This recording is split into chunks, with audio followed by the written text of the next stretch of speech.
सकते हैं अपने कुंभलगढ़ जाएंगे तो जनता कहां पर है? कुंभलगढ़। राजा ने कहा मैं चावंड जाऊंगा तो जनता कहां पर है? चावंड। गांव में आज दिन तक कहावत है कि मेवाड़ की राजधानी हो गई थी उदयपुर। कौन सी हो गई? उदयपुर। लेकिन अब राजा राजधानी में रहना चाहिए, राजा तो राजधानी में रहता नहीं है। राजा तो पहाड़ों में, जंगलों में, जहां उसको लड़ने की जगह मिल रही है वहां पे जाके लड़ रहा है। इसलिए गांव में आज दिन तक कहते हैं कि उदयपुर कटे जट राणो जी कवे। उदयपुर कटे जठे राणो। जहां राणा जी ने कहा, राणा जी ने कहा ये उदयपुर, जनता ने कहा उदयपुर। राणा जी ने थोड़े दिन बाद कहा आगे उदयपुर, जनता ने कहा। तो आज दिन तक मतलब किसी की हाँ में हाँ मिलाना होता ना। मतलब मैं आपको कोई बात कहूं यार ऐसे कर लें क्या, और आपको कहना सर जैसा आपको वैसा करने के लिए तैयार है, तो आप उसके जवाब में वापस कहोगे उदयपुर के जट राणो जी कवे। राणो जी कवा बट उदयपुर है। जहां राणा जी ने कह दिया वहां पर क्या हो जाएगा? उदयपुर। आप तो कह दो सर ऐसा है, हम उसमें किंतु परंतु कुछ भी पूछेंगे। तो यदि ये कहावतें बन गई कि जट राणो जी कवे बट उदयपुर, इसका मतलब है जनता कितने साथ आई होगी, जनता में किस कदर राष्ट्रवाद भरा होगा कि वो लड़ पड़े, वो भिड़ गए। और इसीलिए सक्सेस हुआ जाता है। जब तक सेनाओं की लड़ाई होती है ना तब तक सफलता नहीं मिलती, पर जन जन के अंदर जब ये भाव घुस जाता है कि हमारा देश और हमारे देश पर किसी का कब्जा होने नहीं देंगे, फिर कितनी बड़ी साम्राज्यवादी शक्ति हो वो सामने टिक नहीं पाती, उसको बाद में हार माननी पड़ती है। सेम मेवाड़ में देखने को मिला कि 1585 के बाद अकबर ने हमले ही नहीं किए। ऐसा क्या है, इतना बड़ा भारत का बादशाह जिसके पास पूरे भारत की सेना थी, जो पूरे भारत के इलाके जीत रहा है, मेवाड़ में हमले क्यों नहीं कर रहा? उसके समझ में आ गया साहब यहां राजा से लड़ाई नहीं है, यहां जनता सामने हो रखी है। जनता अपने राजा से इस कदर साथ में खड़ी है कि जनता कह रही है साहब चिंता मत करो। आप इमेजिन कीजिए कभी कि जंगलों में रहने वाला भील समुदाय पूरा का पूरा हल्दी घाटी युद्ध में लड़ने के लिए उमड़ गया था।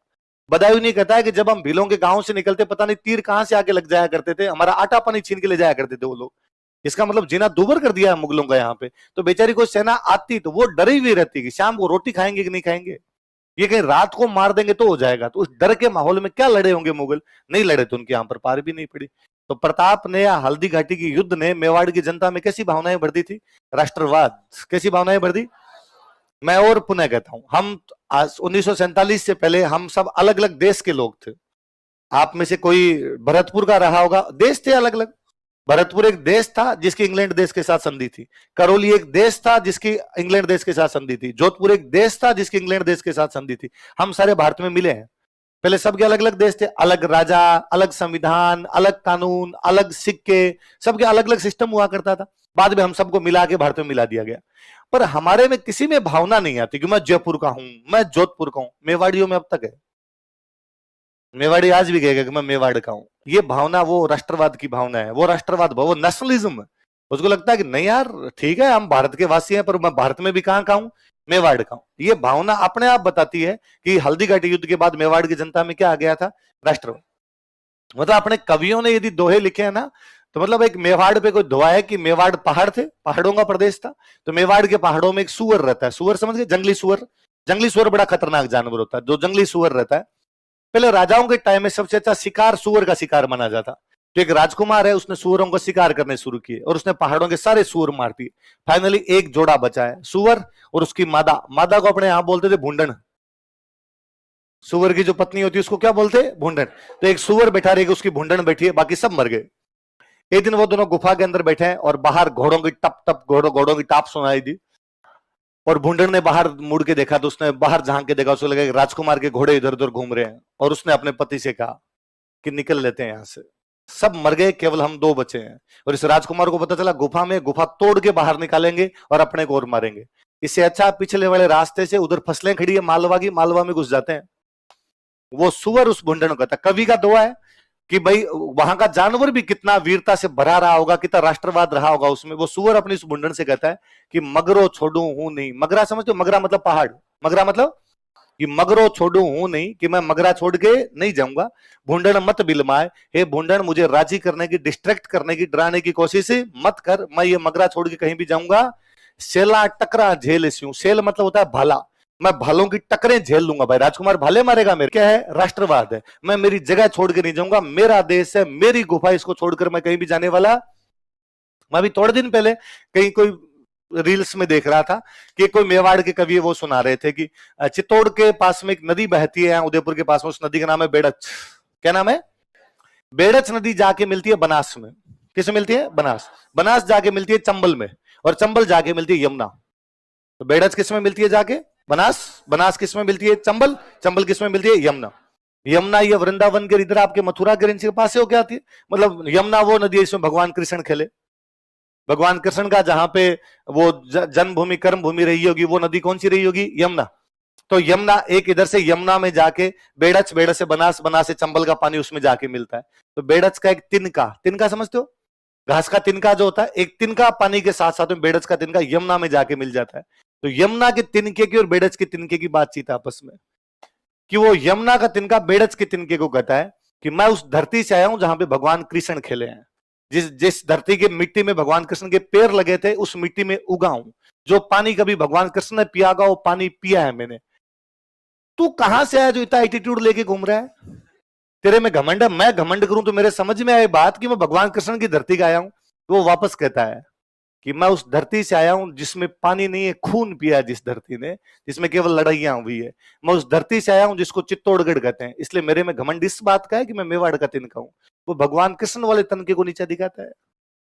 कवि कहता है तिनके में भी घमंड है, उसमें भी एटीट्यूड है कि वो कहां का आया है? मेवाड़ का। एक सूअर में भी एटीट्यूड है कि वो कहां का है? मेवाड़ का। तो जनता में तो किस कदर रहा होगा? इस युद्ध ने मेवाड़ की जनता में कैसी भावनाएं भर दी थी। देखो बड़ी बात, किसी भी चीज का महत्व इस बात से पता चलता है कि वो घटना हो गई, उसके बाद उसको लोग किस प्रकार से याद रखते हैं।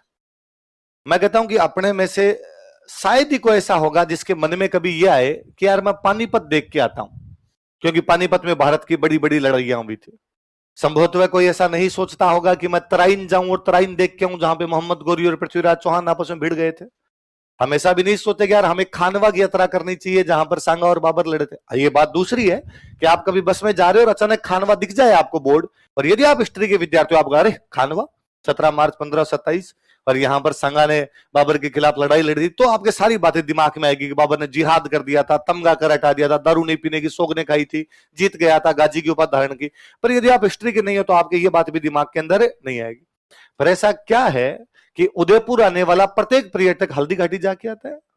ऐसा क्या है कि लोग हल्दी घाटी की स्पेशल यात्रा करने के लिए न केवल जाते हैं बल्कि वहां की मिट्टी अपने साथ में लेके जाते हैं? इसका मतलब 18 जून 1576 की उस तपती दोपहरी के 3 घंटों में कुछ तो अलग हुआ है कि हमारे दिमाग से आज भी नहीं निकल पा रहा कि 1915 में बूढ़ीलाल नदी की तुलना भी हल्दी घाटी से की जा रही। खानवा से क्यों नहीं करते? पानीपत से कर लेते। लड़ाई की तो तुलना करनी है, पर हल्दी घाटी अलग प्रकार की चीज है, वो राष्ट्रवाद की लड़ाई है। तो ये युद्ध आज भी राष्ट्रवादियों के लिए किसका काम करता है? प्रेरणा का काम करता है, मोटिवेशन देता है। ये सबसे बड़ी बात है इसके लिए। अमर सिंह कौन थे तो बताइए अपने को? महाराणा प्रताप के बेटे। 1597 में प्रताप की डेथ होती है। प्रताप की डेथ होने के बाद अगला राजा कौन बन जाता है? अमर सिंह। अकबर वापस हमले शुरू करता है। अकबर को लगा यार उदय सिंह ने मेरी अधीनता स्वीकार नहीं की, प्रताप ने मेरी अधीनता स्वीकार नहीं की, क्या पता कौन स्वीकार कर ले? अमर सिंह। इसका मतलब अकबर मेवाड़ के कौन कौन से राणाओं के खिलाफ लड़ा है? उदय सिंह, महाराणा प्रताप और, पर अमर सिंह ने कहा भाई साहब तुम गलत फहमी में है, ऐसी पार ही नहीं पड़ेगी अपने। अकबर 1605 में ये मन में आशा लिया, वही मर गया कि मैं मेवाड़ वालों को अंडर में लेके आ जाऊंगा, लेकिन उसकी आशा या उम्मीद पूरी नहीं हुई। अब अकबर के 1605 में मरने के बाद में नया मुगल बादशाह बना जहांगीर। कौन बना? जहांगीर मुगल बादशाह बना। अब जहांगीर का तो एक ही सपना है कि मेवाड़ जीतना है, क्योंकि बाकी भारत तो उसके बाप ने जीत लिया, तो उसके तो काम ही कौन सा बचा हुआ है? उसने अगले 10 साल तक अपने तमाम सेनापति मेवाड़ के अंदर उतार दिए, पूरी की पूरी सेना मुगलों की तरफ मेवाड़ में उतार दी, पर मेवाड़ झुकने का नाम नहीं ले। मेवाड़ पुष्पा बना हुआ एकदम पूरा, ये झुकेगा नहीं। 1615 के आसपास में जहांगीर खुद अजमेर आता है। कहां पर आता है? अजमेर। और अपने सबसे ताकतवर बेटे को इधर भेजता है, खुर्रम। किसको भेजता है? जो आगे चलकर जिसका नाम हुआ था शाहजहां। क्या नाम हुआ था? वो खुर्रम को कहता है बेटे खुर्रम जाओ और जाके तुम मेवाड़ वालों को देखो यार क्या चल रहा है उधर, सीन क्या चल रहा है। खुर्रम ने कहा ठीक है। खुर्रम अजमेर से मेवाड़ गया। मेवाड़ जाके उसने अब तक के जो भी सेनापति भले हार गए जीत गए जो भी थे उनकी मीटिंग ली। अरे क्या कारण है कि आप मेवाड़ में आते हो लेकिन अमर सिंह को नहीं पकड़ पाते, या अमर सिंह को इस कदर विवश नहीं कर पाते, मजबूर नहीं कर पाते कि वो संधि कर ले, या उसको घेर नहीं पाते, या उसको हरा नहीं पाते? ऐसा क्या रीजन है अपने पास कि मेवाड़ अब भी अपने सामने झुकने के लिए तैयार नहीं है? क्या तुम कभी अमर सिंह को पकड़ने के नजदीक पहुंचे? क्या कभी ऐसा हुआ कि तुम अमर सिंह को पकड़ने के लिए गए, अमर सिंह हाथों हाथी को निकल गया हो? उनका सर कई बार होता है, हम पकड़ने के लिए जाते भी, उसको हमें लोकेशन भी मिलती है कि वहां पर है, लेकिन हम वहां जाते हैं उससे पहले अमर सिंह अपनी लोकेशन चेंज कर लेता है। उसको क्या पता चलता तुम इधर से आ रहे हो? सब ये गांव वाले हम जैसे किसी गांव से निकलते हैं, गांव वालों को पता चलता मुगलों की फौज जा रही है, फटाफट आगे गांव आगे गांव आगे गांव, अमर सिंह के पास लोकेशन। अब अमर सिंह को पता होता हम कौन से रास्ते से आ रहे हैं, कितने लोग हैं। वो बीच में हम पर कहीं आक्रमण करता है, हम मारे जाते हैं। अगली बार किसी सेना कहते हैं वापस जाओ, सेना बेचारी मना कर देगी, साहब कल तो मार खा के आए थे, हार क्यों भेज रहे हो। फिर सर इन गांव से निकलते हैं, आप हमारे साथ निकल लो। एक भी बंदा पानी पिलाने के लिए तैयार नहीं। इस कदर नफरत भरी हुई इन लोगों में हमारे प्रति। भीलों का तो पता ही नहीं है सर, पता नहीं कहां से तीर आके लग जाएगा, कौन से पेड़ पे टंगे हुए वहां से मारेंगे अपने को। ये रसद पानी लेके ये छीन के चले जाते हैं। हालत खराब है। आप तो बादशाह हो साहब, ऊपर बैठे बैठे ऑर्डर देते हो जाओ लड़ने को। सैनिक बेचारा क्या करे, पर सैनिक का जीव जानता है कि इस मेवाड़ में क्या कठिनाई है। रास्ते हम जानते नहीं, पहाड़ों का प्रदेश है, गांव खाली कर करके लोग उधर बैठे हैं। थोड़े बहुत जो लोग गांव के अंदर बैठे हैं वो इनको जाके सूचनाएं दे देते हैं। खाने के लिए हमारे पास कुछ होता नहीं, अजमेर से रसद मंगवानी पड़ती है। तो खुर्रम ने कहा अच्छा, तो समस्या राजा नहीं है, समस्या ये जनता है। हाँ साहब, जनता राजा के साथ एकदम तन मन धन से खड़ी है। तो खुर्रम ने कहा फिर एक काम करो, राजा पर हमले करने बंद कर दो। तो जनता भी करो ना हमले। तो जनता पे क्या किया जाए, तो एक गांव में घुसो, सारे पुरुषों को बाहर निकाल के गोलियां मार दो, सारी महिलाओं को दिल्ली ले जाके बेच दो, बच्चों को दिल्ली ले जाके बेच दो, जितने को रैप करके फेंकी जाए, बलात्कार करके फेंकी जाए, फेंक दी जाए। 3-4 गांव के अंदर मुगलों ने ये किया। जनता त्राहिमाम त्राहिमाम कर गई। जनता सेना का मुकाबला कैसे करे। जनता बता सकती है, सहायता पहुंचा सकती है, लड़ थोड़ी ना सकती है। और वो पूरी सेना आ जाए आपके गांव के अंदर, तब तो लड़ने का मतलब ही क्या निकलता है। अब जनता भाग के अमर सिंह के बेटे के पास गई। अमर सिंह के बेटे का नाम था कर्ण सिंह। क्या नाम था।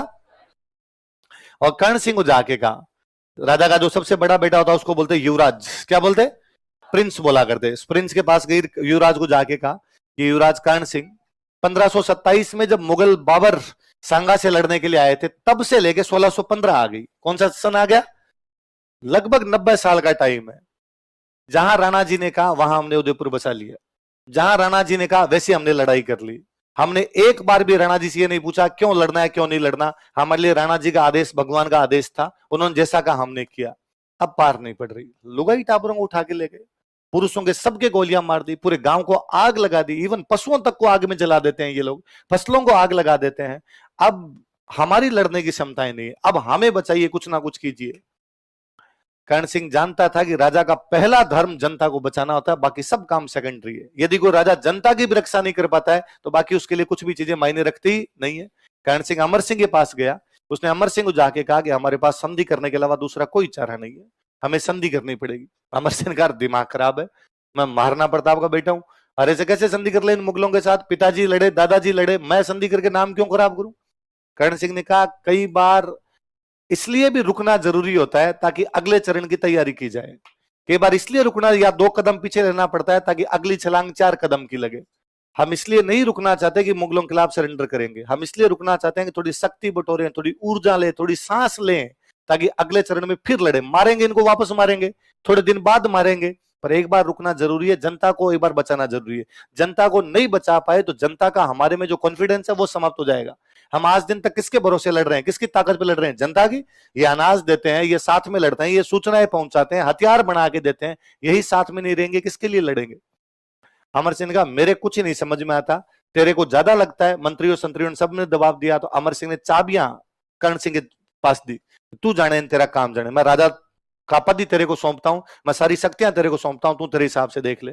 फिर कर्ण सिंह के पास जैसे ही पावर आई, कर्ण सिंह ने अपने 2 बंदे भेजे मेवाड़ से, एक का नाम था हरिदास और एक का नाम था शुभकर्ण। क्या क्या नाम था। स्टाफ हायरिंग एक हेडेक बन चुकी है। संधि करने के लिए किसके पास भेजे, मुगलों के। कौन कौन 2 बंदे बताओ, हरिदास और शुभकर्ण। मुगलों की तरफ से बात कर रहा है खुर्रम। कौन बात कर रहा है, खुर्रम के पास भेजे कि भाई जाओ और जाके बात करके। हरिदास शुभकर्ण गए, हरिदास शुभकर्ण जाके आवे, खुर्रम हम संधि करने के लिए तैयार है। और खुर्रम ने कहा बैठो बैठो शाबाश शाबाश, चाय लाओ रे, 2 आदमी हैं, 2 चाय मंगवाओ इनके लिए। खुर्रम बेचारा राजी कि मेवाड़ हमसे क्या करने के लिए तैयार हो गया। हरिदास शुभकर्ण ने कहा खुर्रम 2 मिनट एक बात का देने दे, बाद में मंगवा लेना चाहे तो। अरे उसने कहा बैठो बैठो चाय पियो, बात तो बाद में कर लेंगे, संधि तो करनी है, कर लेंगे संधि। उसने कहा अरे सुन तो सही बात, क्या बात है कि संधि में क्या होता है तुम्हारे। खुर्रम ने कहा सिंपल संधि होती है, जो राजा संधि करता है उसको हमारी सेना में आके लड़ना पड़ता है, जो राजा संधि करता है उसको हमारे राजा के सामने आके मिलना पड़ता है उससे। उन्होंने कहा हमारा राजा नहीं आएगा। क्यों, तो वो संधि क्यों कर रहा है कि ना, संधि भी वो नहीं कर रहा, उसका बेटा ही कर रहा है। और हमारा राजा कभी भी तुम्हारे दरबार में नहीं आएगा, कभी तुम्हारी सेना के अंदर नहीं आएगा, कभी तुम्हारी तरफ से लड़ने के लिए नहीं जाएगा। तो कौन आ सकता है? उसका बेटा ही आ सकता है। खुर्रम ने कहा पर हमने पूरे भारत में राजा को ही बुलाया है, राजा आता है तभी संधि मानी जाती है। फरीदास शुभकर्ण ने कहा फिर ठीक है, तो हम वापस जा रहे हैं, लड़ाई की तैयारी करते हैं। खुर्रम ने कहा तुम बैठ जाओ प्लीज, लड़ाई का नाम मत लो तुम। अरे कोई देखते हैं बैठो एक बार तुम, यार इतने साल से लड़ाई कर रहे हो, कब तक लड़ाई करोगे आप? फिर खुर्रम ने जहांगीर से बातचीत की कि पिताजी ये मेवाड़ वाले संधि करने के लिए तैयार है, पर ये करे हमारा राजा कभी भी तुम्हारे दरबार में नहीं आएगा, उसकी जगह कौन आएगा? राजा का बेटा। जहांगीर ने कहा तू संधि कर, फटाफट साइन करो, आए हुए हैं क्या, जल्दी से साइन करवा ले।